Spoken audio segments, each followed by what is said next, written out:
Hello everyone, I am Dr. Udar. I welcome you all in this new lesson, which is the last one for unit number 2. So, in our last class, we had been discussing Wilson's theorem and we had covered certain questions based on it.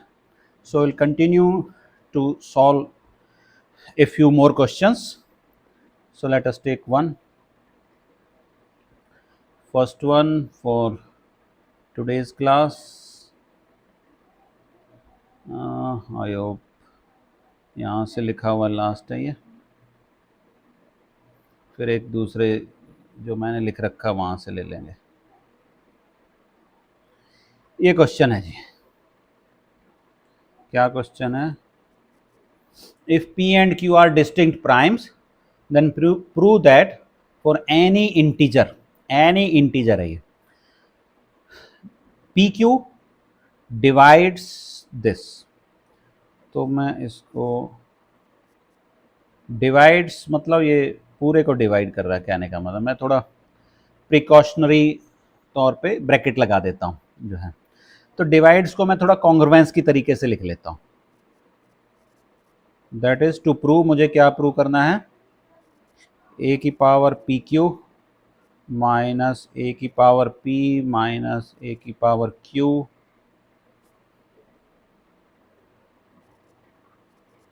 Plus a is congruent to 0 mod p q. ये मुझे show करना है। तो अब again देखिए, P और Q दो distinct primes हैं और दोनों का प्रोडक्ट जो है वो मॉडुलस है। तो हमारे दिमाग में आना चाहिए वही एलसीएम प्रॉपर्टी। इसलिए मैंने कहा था वो बहुत ही ज़्यादा बार इस्तेमाल होती है, इसलिए मैंने कहा था उसको हम एक स्टैंडर्ड रिजल्ट की तरह से इस्तेमाल करेंगे। वो पहले हमने डिस्कस की हुई है, अगर आपने नहीं की तो वहाँ पे जाके एक बार आप डिस्कस कर सकते हो, देख सकते हो, वहाँ से लर्न कर सकते हो। तो ये दोनों का प्रोडक्ट है, तो इसका मतलब ये हम एलसीएम प्रॉपर्टी लगाएंगे कॉन्ग्रुएंस की। एक बार मॉडुलो पी कर लेंगे, एक बार मॉडुलो क्यू कर लेंगे। तो पहले मैं मॉडुलो पी कर लेता हूँ। फॉर पी, प्राइम पी के लिए। अब ये फॉर एनी इंटीजर है, तो इसमें बेसिकली जो है फर्मास थ्योरम से होगा ये क्वेश्चन जो है। विल्सन्स थ्योरम इसमें नहीं लग रही है। तो क्या है जी, एक क्वेश्चन इधर से ले लेते हैं, ए की पावर पी और ए। तो हमने फर्मास थ्योरम की कोरोलरी एक पढ़ी थी, तो उसमें क्या था? ए की power p is congruent to a modulo p, और ये फॉर ऑल ए था। इसमें कोई कंडीशन नहीं थी कि जी वो पी डिवाइड करेगा नहीं करेगा, उससे कोई मतलब नहीं था। तो ये हो गई इक्वेशन नंबर 1। तो इक्वेशन नंबर 1 में ये और ये कवर हो गए, ठीक है। अब दूसरे वाले देखते हैं।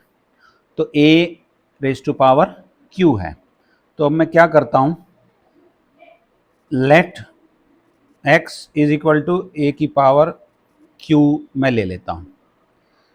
क्यों लिया? वैसे डायरेक्ट भी ले सकते हैं, पर मैं थोड़ा सा ज़्यादा सिंप्लीफाई के लिए ले रहा हूँ मैं।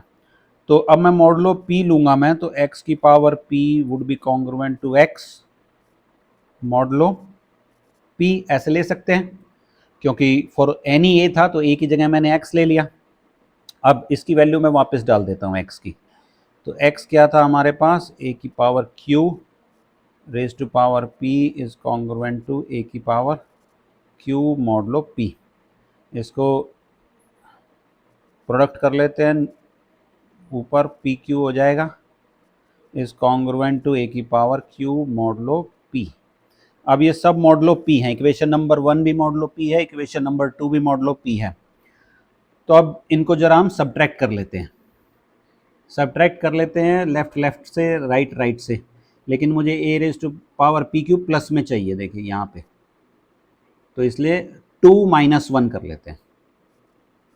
2 माइनस 1, तो 2 माइनस 1 करूँगा तो मैं क्या बनेगा? ए की power p q minus a की power p is congruent to a की power q minus a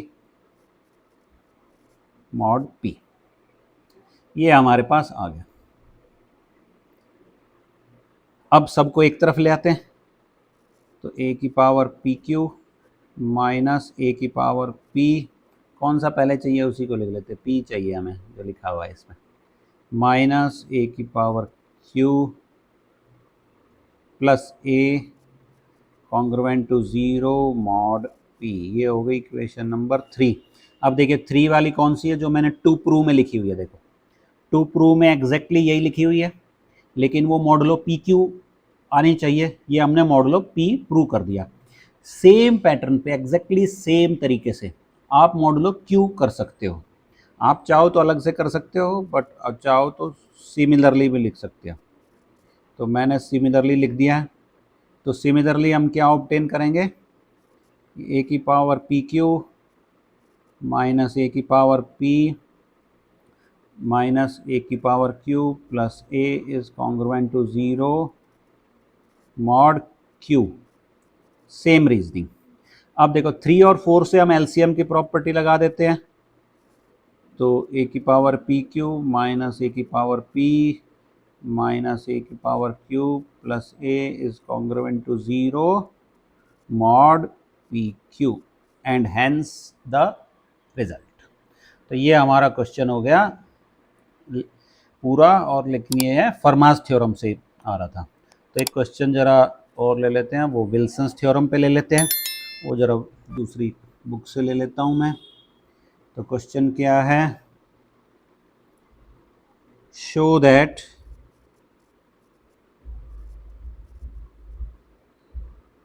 sixteen factorial plus 86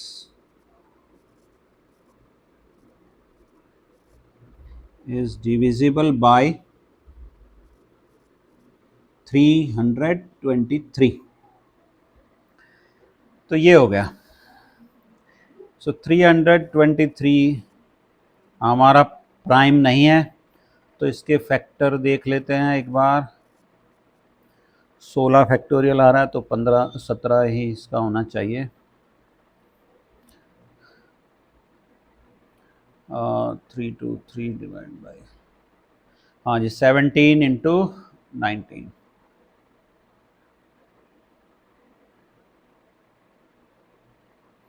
So 323 turns out to be 17 multiplied by 19। ये इसकी प्राइम फैक्टराइजेशन आ गई। तो अब अगेन इसमें भी सेम एलसीएम प्रॉपर्टी लगाएंगे हम। तो आप देख सकते हो एलसीएम प्रॉपर्टी कितनी यूज़फुल है, और हर स्टेप पे हमारे जो है वो अप्लाई हो रही है। तो 1 बाई 1 लेंगे, पहले 17 से ले लेते हैं, छोटा पड़ेगा 17 से। तो विल्सन्स थ्योरम लगाते हैं, 16 factorial is congruent to -1 modulo 17 by Wilson's theorem. तो अब जरा मुझे चाहिए क्या, 16 फैक्टोरियल प्लस 86 चाहिए। तो 16 factorial plus 86 -1 plus 86 is congruent to 85। 85 17 से डिविजिबल है, तो congruent to 0 mod 17 equation number 1। तो ये पहले वाला पार्ट हमने कर लिया, मॉडलो 17 हमने सॉल्व कर लिया। अब अगर मॉडलो 19 में भी सेम एक्सप्रेशन आ जाता है, तो बाई एलसीएम प्रॉपर्टी हम दोनों को मल्टीप्लाई कर देंगे, 19 और 17 को, और 323 मॉडलों के रिस्पेक्ट में हमारा जो है वो आंसर आ जाएगा। अब जरा 19 के लिए देख लेते हैं एक बार। तो again Wilson's theorem, 18 factorial congruent to -1 modulo 19 by Wilson's theorem. Okay, so अब हमें चाहिए क्या, 16 फैक्टोरियल तक पहुंचना है मुझे। तो इसको ज़रा 16 तक लिख देता हूँ मैं, 18 मल्टीप्लाई बाई 17 16 फैक्टोरियल, -1 को भी लिख देता हूँ 18 मॉडलो 19। यहाँ से ये कैंसिल आउट हो गया, इम्प्लाइज 17 कितना हो गया, -2 16 is congruent to 1 modulo 19। Minus को उधर ले जाता हूँ मैं, तो 2 into 16 factorial is congruent to -1 modulo 19 implies, अब -1 को मैं कितना होता है जी 18, दो का एलसीएम 19 के साथ, सॉरी जीसीडी 19 के साथ जो है वो 1 है, तो इसका मतलब cancellation law holds good here. तो मैं क्या करता हूँ, 2 से दोनों साइड कैंसिल कर देता हूँ। implies 16 factorial is congruent to 9 modulo 19। अब मुझे चाहिए +86, implies 16 factorial plus 86 is congruent to 9 plus 86, which turns out to be 95. 95 comes in the table of 19, so it is congruent to 0 mod 19, equation number 2। तो देखिए ऊपर 1 में भी हमने ये क्वांटिटी कॉन्ग्रुएंट टू 0 शो कर दी, यहाँ पे भी ये क्वांटिटी 0 शो कर दी, और दोनों के जो है मॉडुलस अलग अलग हैं, तो कंबाइन करेंगे एलसीएम प्रॉपर्टी से, तो हमारा रिजल्ट आ जाएगा +86 is congruent to this modulo दोनों का प्रोडक्ट कितना था 323। ठीक है, तो ये हमारा जो क्वेश्चन था वो कंप्लीट हो गया है। And with this our unit number 2 is also complete. इसमें फर्मास थ्योरम से रिलेटेड एक होती है ऑयलर्स थ्योरम। वो ऑयलर्स थ्योरम बेसिकली हम यूनिट नंबर 3 में करेंगे, क्योंकि वहाँ पे हमने नंबर थ्योरेटिक फंक्शंस पढ़ेंगे। उस नंबर थ्योरेटिक फंक्शंस में ही हम ऑयलर्स 5 फंक्शन जो है वो पढ़ेंगे। जब उसकी प्रॉपर्टीज़ हमारे पास होंगी तो उससे रिलेटेड फिर हम ऑयलर्स थ्योरम वहाँ पे हम कवर करेंगे। So next time we will meet in our unit number 3 in that class. Till then, take care. Thank you for watching. Thank you.